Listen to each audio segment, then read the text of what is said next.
Tonight, a gut-wrenching look at Fort Myers Beach from the ground level for the first time since Hurricane Ian made landfall. No structure on this island has gone unscathed.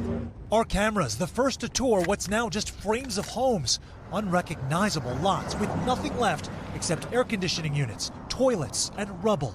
The International Association of Firefighters President Edward Kelly leading us through the wreckage. This island was devastated. He says there are 10 search and rescue units on the ground, comprised of hundreds of firefighters. Search and rescue! Searching 3,500 properties just in Fort Myers Beach. How long do you think that's going to go on for? You know, it's a common question, and a lot of people want to know a time frame. And unfortunately, time frames are very dynamic, they're fluid. As you look at the thousands of properties on Fort Myers Island, they basically run the gamut, from homes that look like they're pretty much still standing, to piles of rubble that have to be sifted through layer by layer, to other properties that look structurally unsafe. And all of them require a different approach and delicacy to go through. Search and rescue, anybody here? Anybody need help? For homes at risk of collapse, the process can take hours to protect anybody that could still be inside, as well as the emergency responders. We don't want to create more victims, and more victims from the storm and more victims from the rescuers. But criticism is growing around when Lee officials called for those evacuations. The National Hurricane Center cited life-threatening storm surge for Fort Myers at 5 p.m. Monday. On Tuesday morning, the first mandatory orders were issued and expanded throughout the day. I think that was a little late. I think it should have been like Monday, sometime Monday, because this is such a low-lying area.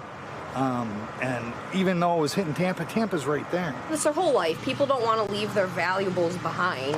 In the midst of this dark chapter, the chairman and CEO of Florida Power and Light says recent changes to the infrastructure will help expediting repairs. We believe we are going to be done with everybody who can accept power, and understand there are thousands of structures that will not be able to accept power by the close of business on Friday. A glimmer of light for a community still stunned by so much loss. This is my mother's house. This is my whole life. My mom was supposed to retire here and spend the rest of her life and be happy, and now we have nothing. Sam, what kind of response are you hearing over these criticisms regarding evacuation orders?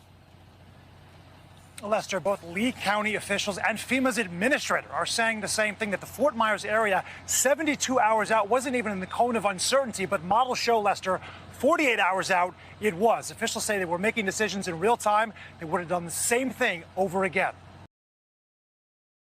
Thanks for watching our YouTube channel. Follow today's top stories and breaking news by downloading the NBC News app.